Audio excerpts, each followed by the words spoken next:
Te debo la vida.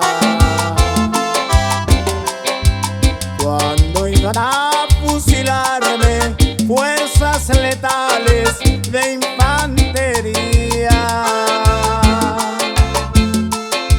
aquella noche nublada, una avanzada me sorprendió.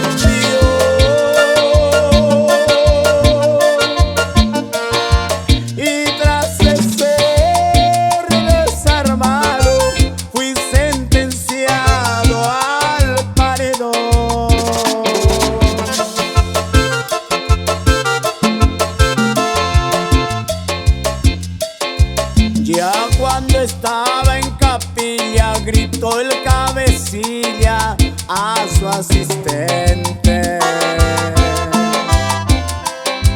me apartas ese caballo por educado y obediente. Sabía que no escapaba, solo esperaba una salvación.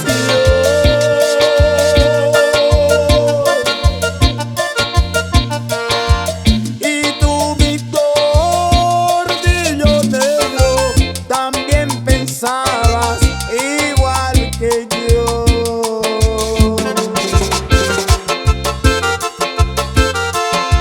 Recuerdo que me dijeron: pide un deseo antes del fuego. Yo quiero ser fusilado en mi caballo Tordillo Negro. Y cuando en ti me montaron y prepararon la ejecución,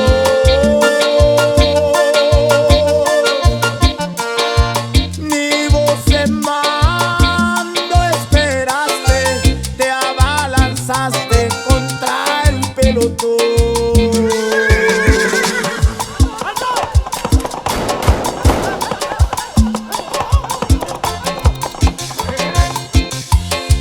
Con 3 balazos herido, corriste, Tordillo, salvando mi vida.